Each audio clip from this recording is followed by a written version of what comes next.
میرے محترم بھائیوں بہنوں، میرے عزیزوں، بچے بچیوں، پوری دنیا کے انسانوں، اللہ کرے میرا پیغام پوری دنیا میں پہنچے، مسلم بھی سنیں، نان مسلم بھی سنیں، کہ اچھی بات تو لینی چاہیے جہاں سے بھی ہو۔ عید قربان جس کو ہم کہتے ہیں وہ قریب ہے، 5 دن 6 دن باقی ہیں۔ یہ ابراہیم علیہ السلام کی سنت ہے، اور میرے نبی نے اس کو زندہ کیا۔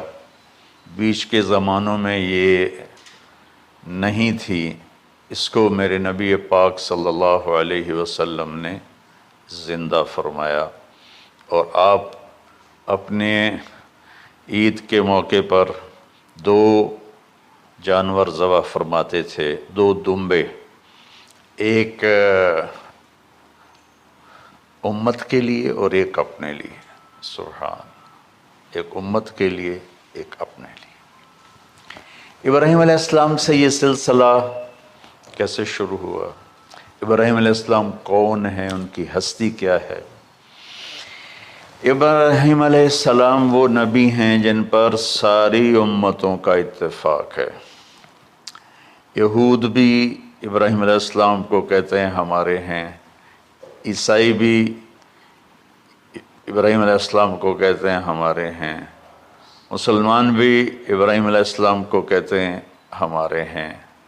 آگے پھر یہود موسیٰ علیہ السلام پر رک جاتے ہیں اور عیسیٰ علیہ السلام کا انکار کرتے ہیں، عیسائی عیسیٰ علیہ السلام پر رک جاتے ہیں اور محمد مصطفیٰ صلی اللہ علیہ وسلم کا انکار کرتے ہیں۔ ان ابراہیم لأواہ حلیم، ان ابراہیم لأواہ حلیم، ابراہیم بہت مہربان رونے دھونے والے تھے، اور ابراہیم کا مطلب بھی ہے مہربان باپ، مہربان باپ۔ ابراہیم علیہ السلام کی کہانی تو بہت لمبی ہے، اسے سنانے کے نہ مجھے سکت ہے، اور نہ ہی آگے جو ہم کاسٹ کرتے ہیں اس میں اتنی ہمت ہوتی ہے، تو ہم شروع ہی کرتے ہیں کہ ابراہیم علیہ السلام سے اللہ نے اپنے بچے کی قربانی کیسے لی، پیچھے سارے واقعات کو چھوڑ کر۔ ابراہیم علیہ السلام کو جب آگ میں ڈالا گیا اور اللہ تعالیٰ نے ان کو آگ سے زندہ سلامت باہر نکالا، تو پھر انہوں نے ہجرت فرمائی اور مصر گئے۔ مصر کا جو بادشاہ تھا وہ ہر آنے والی عورت کو زبردستی ایک رات اپنے کمرے میں رکھتا تھا، تو اس نے حضرت سارہ علیہ السلام کو بھی قبضہ کر کے اپنے کمرے میں رکھا۔ جو ہی ہاتھ بڑھاتا اس کا ہاتھ سوکھ جاتا، پیچھے کرتا تو ٹھیک ہو جاتا، پھر ایسے ہاتھ بڑھاتا سوکھ جاتا، پھر پیچھے کرتا ٹھیک ہو جاتا، پھر ایسے ہاتھ بڑھایا سوکھ گیا، پھر پیچھے کیا ٹھیک ہو گیا۔ تو اس نے کہا یہ تو کوئی اور ہی بات ہے، تو اس نے اپنی بیٹی حضرت ہاجرہ وہ ان ابراہیم علیہ السلام کے نکاح میں دے دی۔ ابراہیم علیہ السلام اس وقت 70 سے اوپر جا چکے تھے اور حضرت ہاجرہ 22 سال کی تھی۔ یہ 3 افراد کا قافلہ ہجرت کر کے فلسطین پہنچا، اور ابراہیم علیہ السلام کی عمر گزر گئی۔ رب ہب لی من الصالحین، یا اللہ کوئی نیک بچہ دے، یا اللہ کوئی نیک بچہ دے۔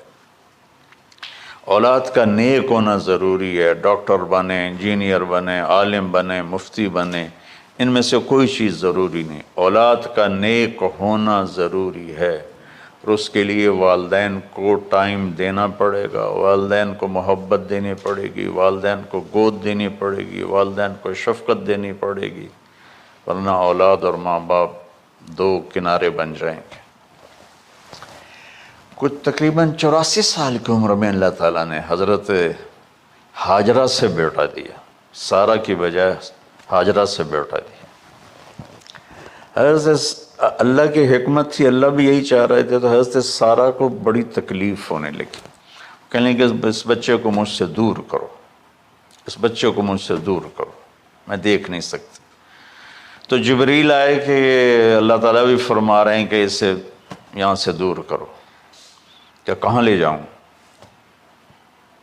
کہ یہ ہم بتائیں گے کہاں لے جانا ہے۔ تو جبریل انسانی شکل میں اونٹ پہ سوار ہو کر تشریف لائے، اور پیچھے حضرت ابراہیم علیہ السلام اپنی اونٹنی پر، بچہ بیگم، اور آگے جبریل رہبر کے طور پر۔ فلسطین سرسبز ہے، کہیں خشک ہے، لیکن پانی ہے، اچھی آبادی ہے۔ چلتے چلتے چلتے چلتے 1 مہینہ کا سفر کرنے کے بعد جب وہ علاقہ شروع ہوا جہاں کالے پہاڑ، کالے پتھر، کوئی پتا نہیں سبزے کا اور کوئی نشان نہیں پانی کا، وہاں سے چلتے چلتے چلتے 4 پہاڑوں کے اندر ایک وادی سی آئی۔ جب وہاں پہنچے تو جبریل کہنے لگے اللہ کے نبی یہاں ہاجرہ اور اسماعیل کو چھوڑ دیں۔ جب وہ آگ میں جا رہے تھے نا ابراہیم علیہ السلام، تو ایک لفظ نہیں بولے، بس نے کہا حسبی اللہ و نعم الوکیل۔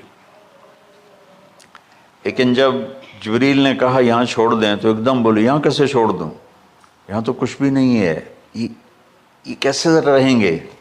کہ یہ آپ کے رب کی منشا ہے، یہاں اللہ کا گھر بنے گا، یہاں اس بچے کی نسل سے ایک آخری نبی پیدا ہوگا جو پورے عالم کو روشن کرے گا، آپ چھوڑ دیں۔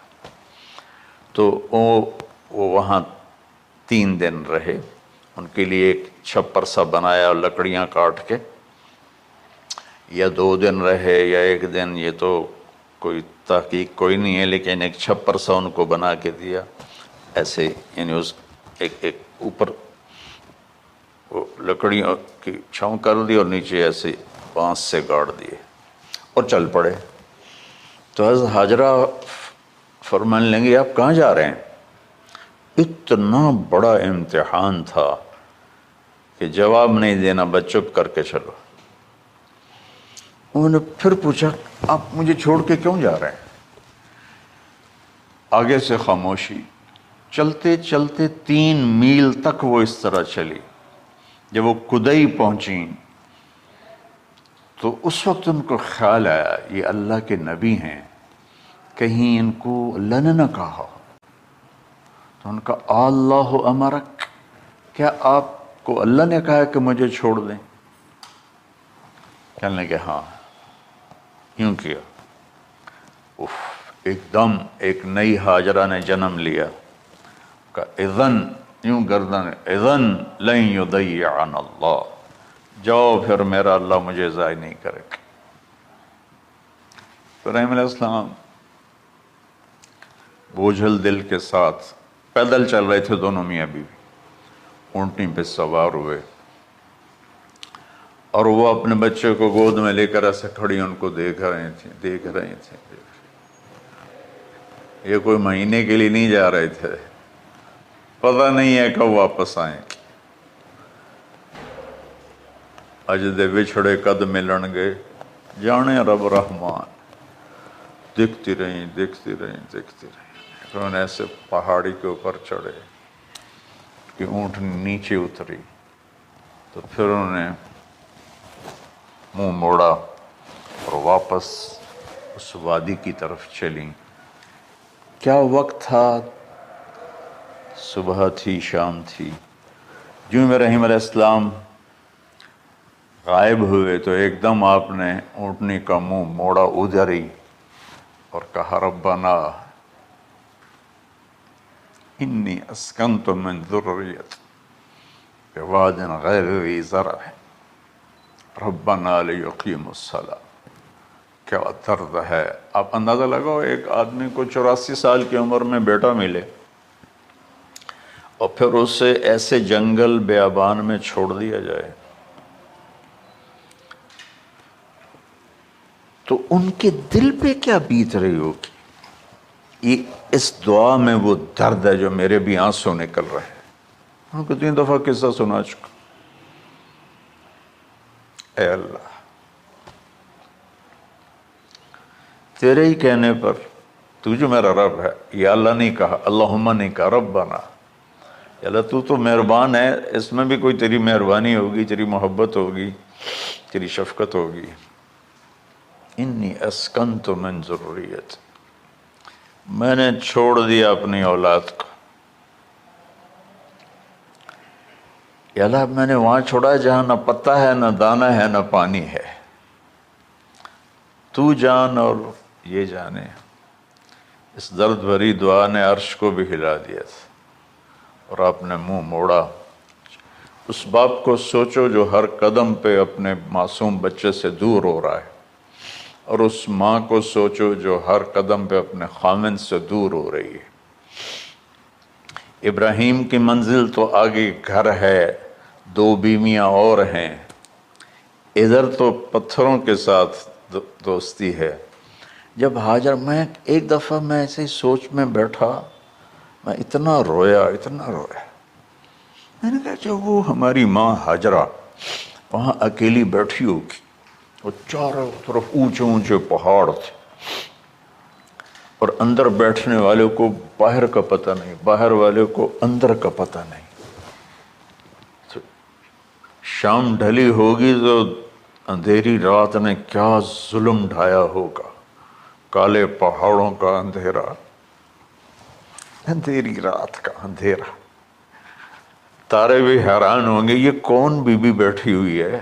ستارے روزانہ ہی نکلتے تھے، لیکن آج وہ ایک نیا تماشا دیکھ رہے ہیں کہ ایک معصوم شہزادی ایک معصوم بچے کو گود میں لے کے بیٹھی ہے. کون اسے یہاں چھوڑ گیا؟ چاندنی رات ہی تو چاند بھی حیران ہو رہا ہوگا، یہ کیا ہو رہا ہے، یہ کیا ہو رہا ہے، یہ کیا ہو رہا ہے. اور وہ تنہا جان آسمان کو دیکھتی ہوگی، یا اللہ یہ میرے ساتھ کیا ہوگی. وہ رات کیسی، پہلی رات کیسی گزری ہوگی حضرت ہاجرہ پر. یہ ہمارے تبلیغ والے 3 دن کے لیے جاتے ہیں، بیویاں شور مچا دیتی ہیں، چھوڑ کے جاندے پہ ہو، چھوڑ کے جاندے پہ ہو. اس ہاجرہ کو سوچو جس پر اندھیری رات تھی، اور اسے کچھ پتہ نہیں تھا میرے ساتھ کیا ہونے والا ہے. جب دن چڑھا تو سورج نے دیکھ کر اس کی آنکھیں پھٹ گئیں کہ یہ کیا ہے. وہ تو کسی پہ رحم نہیں کرتا. اس کی آگ نے پتھروں کو تپایا، میری ماں ہاجرہ کے چھپر کو تپایا اور تڑپا کے رکھ دیا. ایک چھوٹا سی مشکیزہ تھا پانی کا، اس سے گھونٹ گھونٹ پی کے ان کے منہ میں بھی ڈال رہی تھی. اس مشکیزے پر 3 دن گزرے، پانی ختم ہو گیا. ہم 92 کے حج میں پھنس گئے. مزدلفہ سے پہلے تو ہماری بس میں پانی کوئی نہیں تھا. جو اس وقت ہمارا حال ہو، ہمیں پتہ تھا 2-4 گھنٹے کے بعد پانی ہے، لیکن جو اس وقت بچے بھی تھے، چیخ و پکار تھی. ہاجرہ کی چیخیں کون سن رہا تھا؟ اور ادھر اسماعیل کی دھاڑ دھاڑ شروع ہو گئی، پیاس کی وجہ سے، بھوک کی وجہ سے. بے بس ماں دیکھ رہی ہے، میں کیا کروں.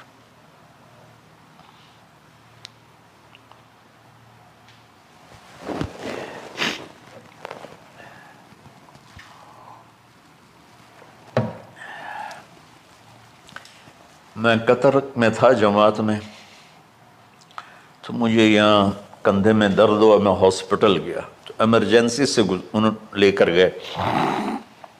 ایک بچہ تڑپ رہا تھا اس میں، جو ہاسپٹل کا بیڈ ہوتا ہے، چھوٹا سا. اس کی ماں ٹیک لگا کر نا اس کو یوں دیکھ رہی تھی. مجھے نہیں پتا وہ کون ہے، مجھے نہیں پتا اس بچے کو کیا ہے، لیکن آپ یقین مانیں یہ جو میرے آنسو ہیں اس عورت کی وجہ سے، کہ جس خاموش ساز خاموش ہیں فریاد سے معمور ہیں ہم، نالہ اگر لب پہ آتا ہے تو مجبور ہیں ہم۔ جس طرح وہ ماں ساز خاموش تھی اور اس کے چہرے پر درد پکار رہا تھا، میں صرف ایسے گزرتے گزرتے اس کو دیکھا اور میں آج رو رہا ہوں 15 سال کا قصہ یاد کر کے۔ تو ہاجرہ کے چہرے کو کون پڑھنے والا تھا؟ کون سی ایمرجنسی وارڈ میں بیٹھی تھی؟ کون اس کے لیے کہہ رہا تھا میں پانی لاتا ہوں، کھانا لاتا ہوں؟ موت تھی، دونوں ماں بیٹی کی۔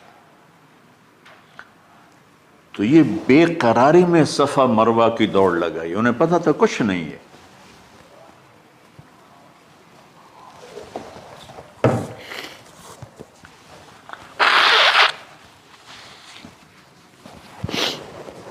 انہیں معلوم تھا کچھ نہیں ہے، لیکن وہ اس کو تڑپتے دیکھ نہیں پا رہے۔ وہ بھاگیں، صفا پہ چڑھی، ادھر دیکھ ادھر دیکھ، ابھا دیکھاں لمحہ دیکھاں، ڈٹھی دل کو دیواں ٹیکاں، سجن مل سم کے مر پوساں۔ یہ ہماری سرائکی کا شاعری ہے۔ مشرق دیکھتے ہوں، مغرب دیکھتے ہوں، دائیں بائیں دیکھتے ہوں، کوئی ہے میری فریاد سننے والا۔ یہ حالت تھی اس وقت ام اسماعیل کی۔ نیچے اتری جہاں وہ ٹیوب لائٹس آتی ہیں، وہاں وہ نیچے ہو گئے اور بچہ غائب ہو گیا، تو دوڑ لگاتے۔ مصر کی شہزادی اور مکے کے نوکدار پتھروں کے اوپر دوڑ رہی تھی۔ جب بچہ نظر آیا پھر آہستہ ہو گئی، پھر مروہ پہ چڑھی، پھر صفا پہ چڑھی، پھر مروہ پہ چڑھی، پھر صفا۔ مجھے لگتا ہے صفا مروہ بھی رو رہے ہوں گے اس وقت، اور مکے کے پہاڑ بھی رو رہے ہوں گے، سورج بھی اس وقت رو رہا ہوگا۔ آخر وہ مروہ پہ تھک کے گر گئیں۔ یہ نہیں کہ انہوں نے 7 چکر لگانے تھے، 7ویں چکر کے بعد ان کی ہمت جواب دے گئی، وہ گر گئیں اور ان کا جینا چاہا کہ میں بچے کو اپنے سامنے مرتا دیکھوں، اس لیے وہیں گر گئیں کہ میں اتھے مر جاؤں وہ اتھے مر جاؤں۔ پھر ایسے حسرت بھری نظروں سے یوں دیکھا مر گیا کہ نہیں، تو وہاں ایک آدمی کھڑا تھا۔ پھر مردہ جسم میں پھر جان آ گئی، پھر انہوں نے اپنے آپ کو اٹھایا اور دوڑ لگائی۔ پہنچی تو آدمی غائب تھا اور ایڑیوں سے پانی نکل رہا تھا۔ اتنے چکر کیوں لگوائے، پہلے ہی نکال دیتا۔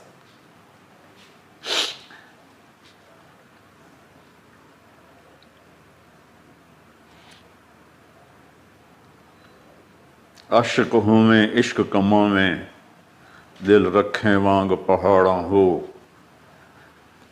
سہ صدیاں ہزار الا میں، کر جانے باغ بہاراں ہو۔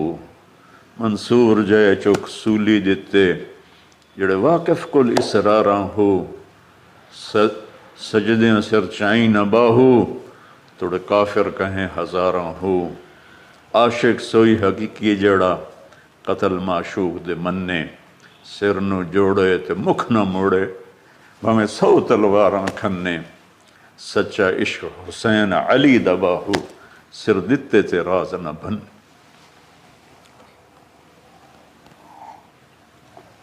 کوئی ابراہیم کا گلہ نہیں، شکوہ نہیں۔ یہ 7 چکر اور تڑپ اور درد، اس کے بعد پانی کیوں نکالا، پہلے کیوں نہیں نکالا؟ کہ عشق کا راستہ ہی ہے، میرے گھر کے راستے میں کوئی کہکشاں نہیں ہے، راستہ عشق، عشق اشقا سے، اشقا کہتے ہیں آکاس بیل جو درخت کو چمڑ جاتی پیلی، تو وہ درخت اس کا ایسا عاشق ہوتا ہے سب کچھ اس کو کھلا کے خود خوش ہو کے جل کے بالن بن جاتا ہے. اس سے اشقا ہے کہ عشق ایسی چیز ہے، عشق تے آتش ڈوہیں برابر اتے عشق دا تاؤ تکھیڑا، آتش ساڑے کخت کا نیرا، عشق ساڑے دل جیڑا.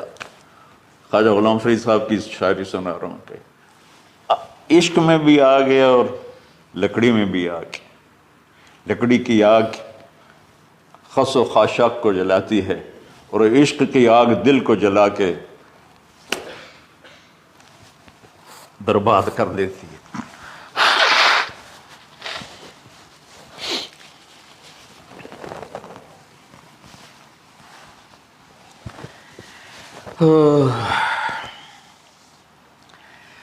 یہ دنیا میرے بھائی بہنوں امتحان کی جگہ ہے. ہم اسے جنت بنانا چاہتے ہیں، ہم یہاں اپنی مرضیاں پوری کرنا چاہتے ہیں. اللہ کی قسم، اللہ کی قسم، اللہ کی قسم، جس نے اپنی مرضی پہ چلنا شروع کیا وہ تباہ ہو گیا. جو اللہ رسول کی غلامی کے دائرے میں آیا وہ کامیاب ہو گیا.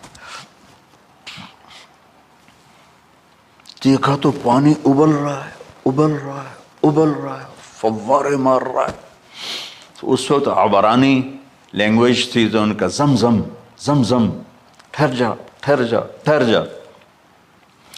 وہ نیچے زور، اللہ کو بھی یہی منظور تھا، وہ نیچے زور. میرے نبی نے فرمایا اگر میری ماں زمزم نہ کہتی تو پورے عرب کو یہ پانی سیراب کر دیتا.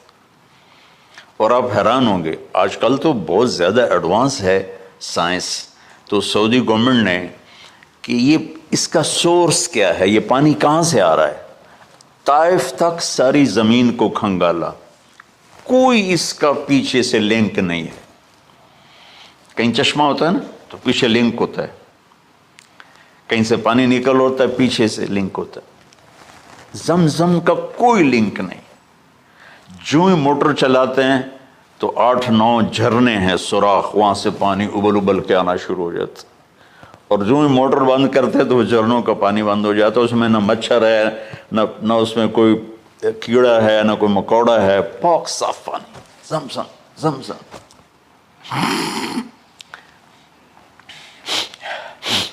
جتنا اونچا بنانا ہو بلڈنگ اتنی گہری بنیاد. اس ماں بیٹے سے محمد مصطفیٰ نے آنا ہے تو پھر بنیاد تو گہری ہوگی نا، ایسے تو نہیں ہے نا.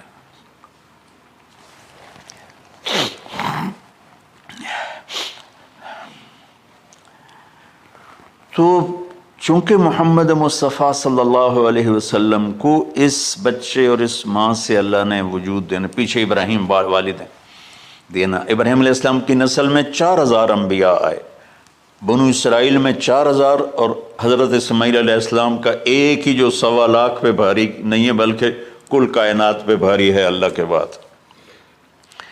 تو اس لیے پسائی ہوئی یہ جو بناتے ہیں اپنی باڈیز، وہ اپنی کتنی پسائی کرتے ہیں، وزن اٹھاؤ دوڑو، وہ کیا کیا اپنے آپ کو مشقت میں ڈالتے ہیں، تب جا کے وزن وہ نکھر کے آتے ہیں. یہاں کوئی آبادی نہیں تھی. یمن سے لوگ جاتے تھے شام تجارت کے لیے.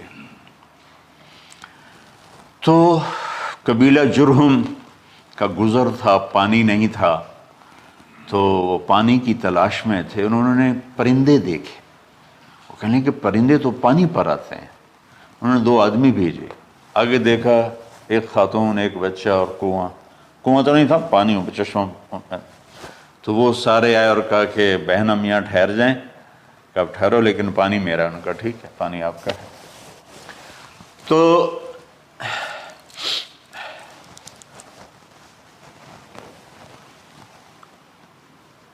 ایک سال کے بعد اجازت ملی، جاؤ مل کے آؤ.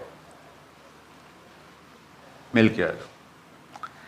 جس گھاٹی سے ابراہیم کو جدا کیا تھا، اس پر کتنی دفعہ حضرت ہاجرہ کی نظر پڑتی ہوگی؟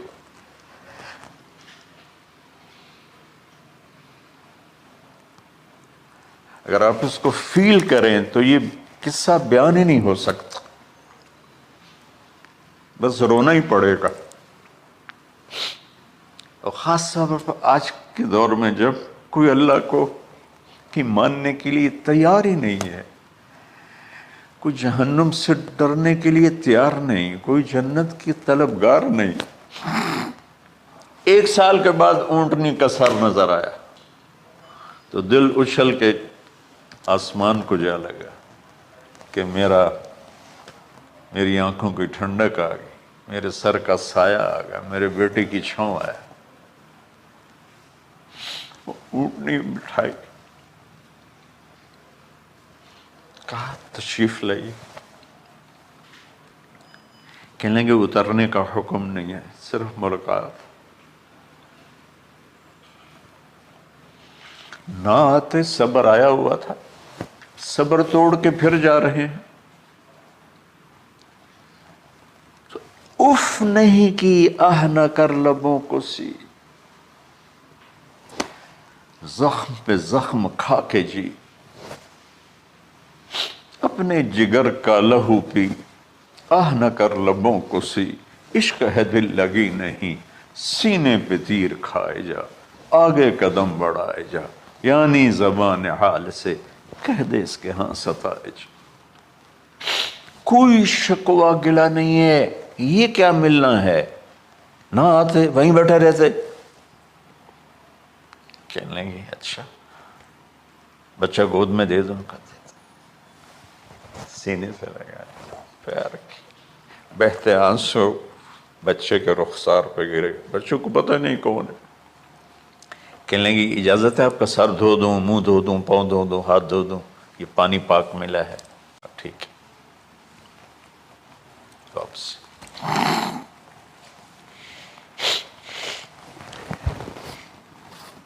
فلما بلغ معه السعی، جب وہ بچہ بھاگنے دوڑنے لگا، دل میں اتر گیا، نظروں کو بھا گیا، تو خواب آنے شروع ہوئے، قیمتی چیز قربان کرو، پتہ نہیں کتنی بکریاں قربان کر دیں۔ پھر خواب آیا قیمتی چیز قربان کرو، پھر گائے قربان کر دیں، عدد مجھے یاد نہیں ہے۔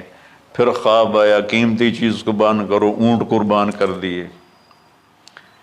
پھر خواب آیا قیمتی چیز قربان کرو، تو پھر خیال آیا کہ یہ اسماعیل کی طرف اشارہ ہے۔ 1500 کلومیٹر ہے، 1 مہینے کا اونٹ کا سفر ہے، چھری لے کر ایک باپ بچے کو ذبح کرنے جا رہا ہے۔ اس مہینے کے ہر منٹ نہیں، ہر سیکنڈ میں اس کے دل پہ کیا گزر رہی ہوگی، کس لیے جا رہا۔ ساری دنیا پھرتے ہیں، جب گھر واپس آنے کا ہوتا ہے تو خوش ہو رہے ہوتے ہیں کہ پاکستان جا رہے ہیں، پاکستان جا رہے ہیں۔ کتنی دفعہ اللہ نے دنیا پھرائی یہ، اور اس باپ کی عمر 92 سال ہو چکی، 92 سال مولانا صاحب، اور اس کی اونٹنی کے قدم کے ساتھ نہیں، ہر سیکنڈ کے ہر کروڑویں حصے میں ابراہیم کا دل پھٹتا ہوگا کہ اس معصوم بچے کو ذبح کیسے کروں۔ اللہ کی مان کے دکھا دی۔ اللہ نے تو ہمیں دین ہی آسان دیا ہے، ہم سے تو نہیں بچوں کی قربانی مانگی۔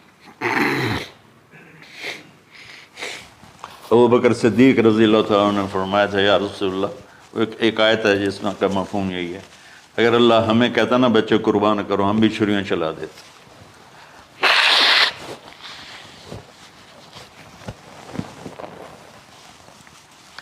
تو میں اس تصور میں جب ڈوبتا ہوں میں رونا شروع کر دیتا۔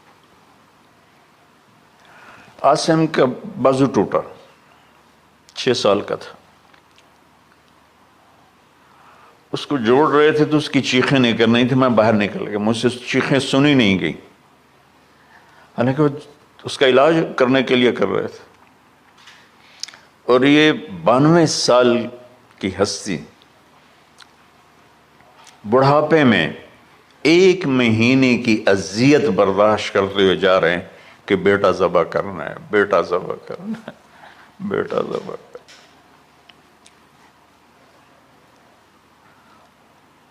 تو وہاں پہنچے تو اب اسماعیل نے جانا ہے کہ یہ ہیں میرے ابا۔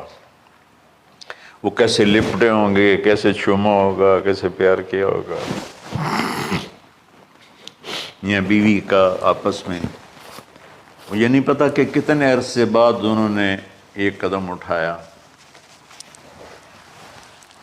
لیکن کہا کہ بچوں کو تیار کرو، میں اس کو سیر کرانے لے جا رہا ہوں۔ بڑی خوش ہوئی، ماں بھی بچہ بھی اچھل رہا ہے، اور لے کے پہنچے جمرہ کبریٰ پر، وہ جو شیطان کو 3 جگہ مارتے ہیں، تو آخری جگہ وہاں اس وقت ایک تنگ سی جگہ تھی پہاڑوں میں گھری ہوئی، وہاں پہنچے تو کہتے ہیں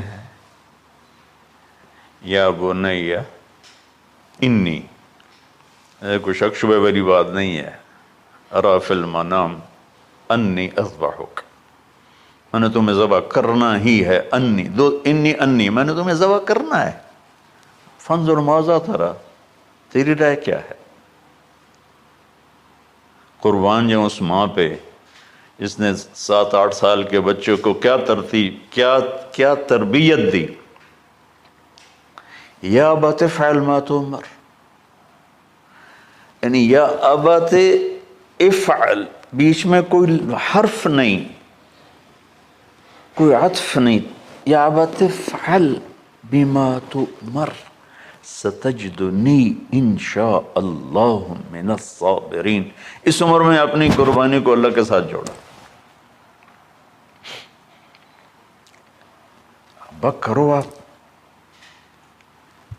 یہ جب ماں اپنے بچوں کو فوکس کر، آج کی مائیں، میں گلہ کرتا ہوں آپ کے والدین سے، میں گلہ کرتا ہوں، انہوں نے اپنی اولاد کو فوکس نہیں کیا، یہ اپنے دھندوں میں اتنا پھنسے ہوئے ہیں، اپنے کاموں میں۔ اس بدبخت، یہ کیا فون ہے، کیا کہتے ہیں اس کو، اسمارٹ فون، سیمسنگ موبائل، اس میں اتنا گم ہو گئے ہیں کہ بچے اگنور ہو گئے ہیں۔ 3 سال کا بچہ سکول جا رہا ہے، اسے ماں کی گود چاہیے، اسے سکول بھیج رہے ہیں، وہ وہاں، میرے بچے کو ڈسلیکسیا تھا، اس کو عاصم کو، اس کو پڑھنا نہیں آتا تھا، ایک بیماری ہے، تو اس کی ٹیچریں مار مار مار اس کا حشر کر دیتی، میرا بچہ برباد کر دیا انہوں۔ وہ 6 سال کی عمر میں ڈپریشن کا شکار ہو۔ میں ماؤں سے کہتا ہوں بچوں کو ٹائم دو، تمہارا سرمایہ تمہاری اولاد ہے، اور اولاد ڈگری سے عزت نہیں ملتی، اولاد تمہاری نیک ہوگی تو وہ بلند بخت ہوں گی، عزت پائیں گی۔ پاکستان کو پڑھے لکھوں نے لوٹا ہے، ان پڑھوں نے نہیں لوٹا۔ ابا جی، بابا جی، آپ کریں نا، دیر کیوں کر رہے ہیں؟ ستجدنی انشاء اللہ من الصابرین، آپ دیکھیں گے میں آپ کی آزمائش پہ پورا اتروں گا، اور اللہ کی آزمائش پر بھی پورا اتروں گا۔ پھر معصوم ذہن ادھر چلا گیا ماں کی طرف، کہنے لگے ہاں یہ بات تو ہے کہ میری ماں کو بڑی تکلیف ہوگی، تو اس لیے نا اپنا کرتا اتارا، کہا بابا جی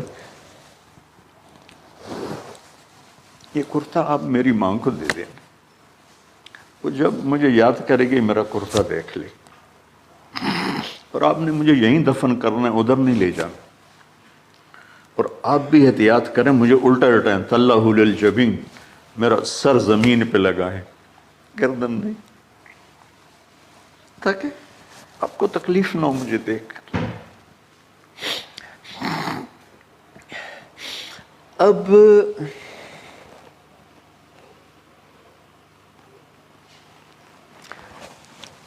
میں تو مرغی ذبح ہو رہی ہوں نا تو اس کو تڑپتے نہیں دیکھ سکتا، قربانی کے لیے مفتی صاحبان کہتے ہیں کہ اوپر کھڑا ہونا چاہیے، خود کرے یا اوپر کھڑا، میں نہیں کھڑا ہو سکتا، جانور جب تڑپتا ہے تو مجھے کچھ ہونے لگتا، تو میں بچوں کو بھیجتا ہوں جاؤ قربانی پہ کھڑے ہو۔ تو اسے ابراہیم علیہ السلام کا تصور کر کے میری چیخیں نکل کہ انہوں نے جب ان کی کمر پہ گوڈا رکھا ہوگا یوں کر کے، ہاتھ باندھے، پاؤں باندھے، اور سر کے بال یوں اٹھا کے یہاں لائے ہوں گے سر کو، اور چھری یہاں رکھی ہوگی، تو کیا کیفیت ہو؟ تو یوں آسمان کو دیکھ کر کہ یا اللہ، کیا تم مجھ سے ناراض ہو گیا کہ میرے دل میں اسماعیل زیادہ اتر گیا ہے؟ یا اللہ ایسا کبھی نہیں ہے، یا اللہ، یا میرا کوئی امتحان تو لے رہا ہے، یا اللہ تیرے پر سب کچھ قربان ہے، اور یوں چلائی، اور اللہ تعالیٰ نے چھری کی کیا حیثیت ہے، اس نے چلنے سے انکار کر دیا، پھر چلائے، پھر چلائے۔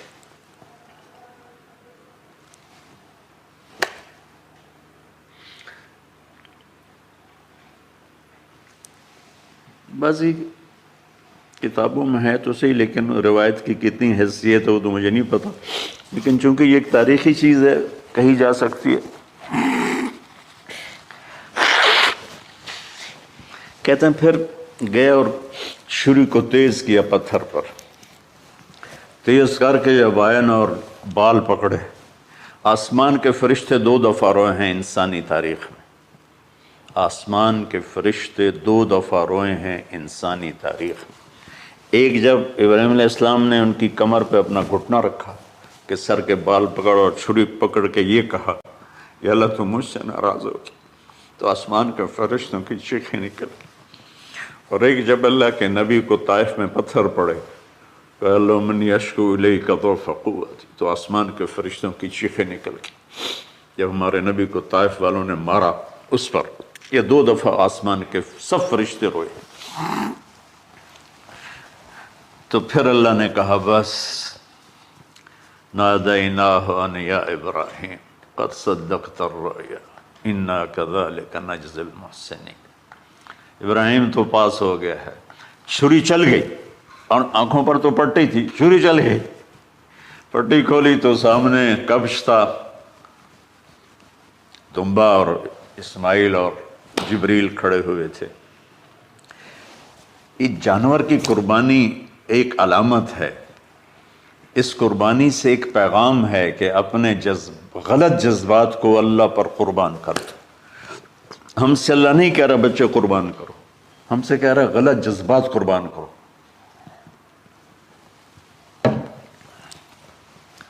ہم سے اللہ کہہ رہا ہے اپنے جذبات کو دبا دو جو تمہیں اللہ اس کے رسول سے دور کرتے ہیں، ان پر چھری چلاؤ۔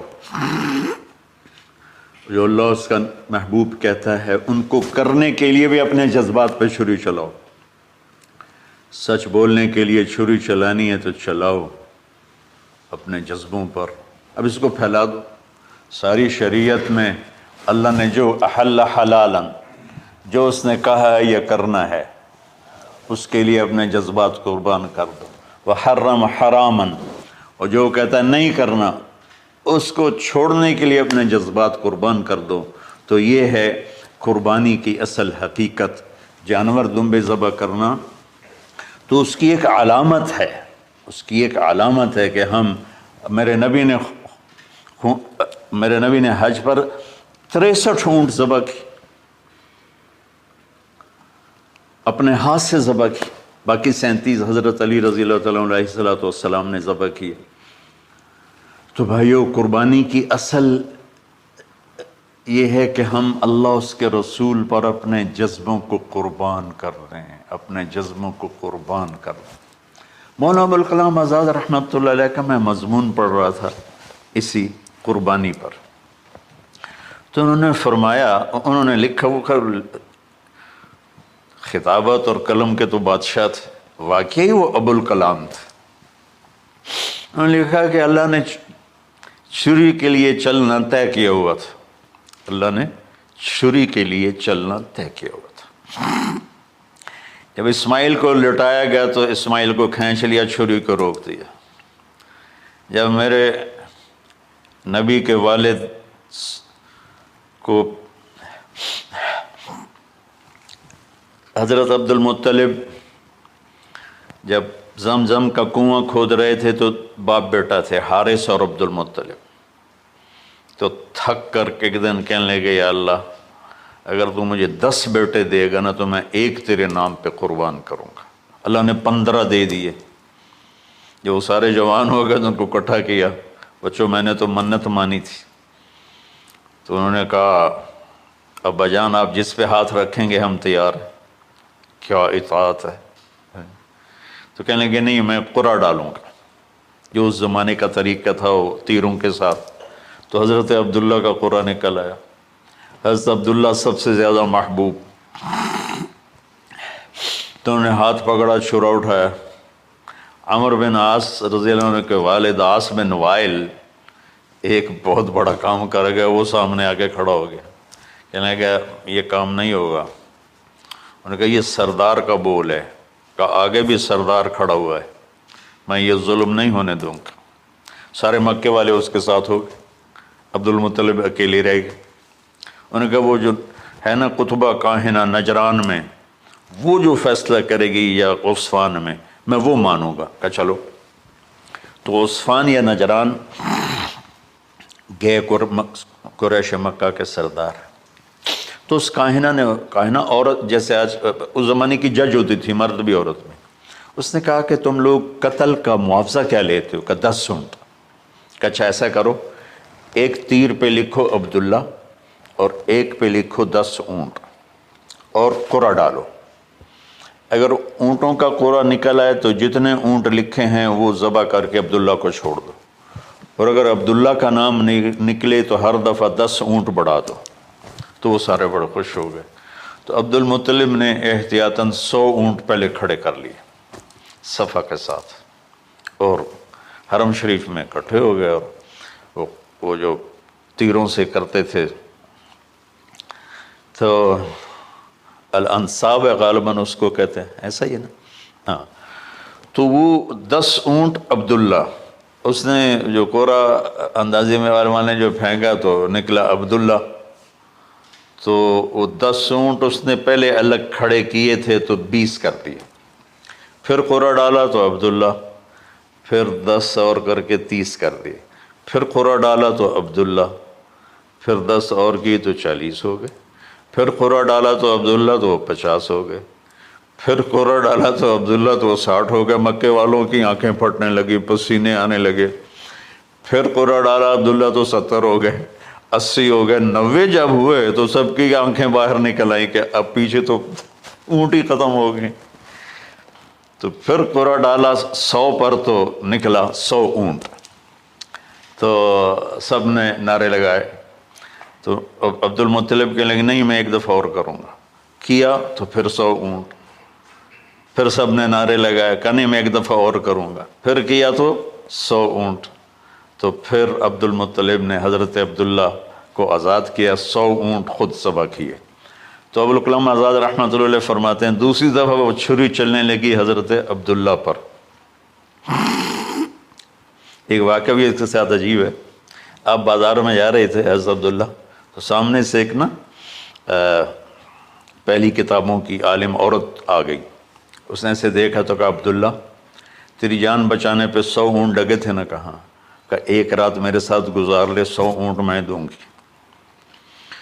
تو اس نے نور نبوت دیکھا یہاں، تو آپ نے کہا نہیں میں عزت دار ہوں، میں یہ کام تو نہیں کر سکتا۔ تو پھر فرمایا کہ اللہ نے اسماعیل کو نکالا، عبداللہ کو نکالا، لیکن چھری نے چلنا تھا۔ جب حسین کی باری آئی تو اللہ نے چھری کو کہا چلو، اور وہ کاٹتے چلی گئی کہ اجر مولی کی میرے نبی کی ساری نسل ذبح کی۔ کتنا کہا اذکرکم فی اہل بیت، اذکرکم فی اہل بیت، اذکرکم فی اہل بیت۔ صرف 60 سال بعد امت نے 89 سمیت 72 انسان ذبح کر دی، ان کے جنازے بھی نہ پڑھنے تھے۔ اقبال نے کہا تھا نا، قتل حسین اصل میں مرگ یزید ہے، اسلام زندہ ہوتا ہے ہر کربلا کے بعد۔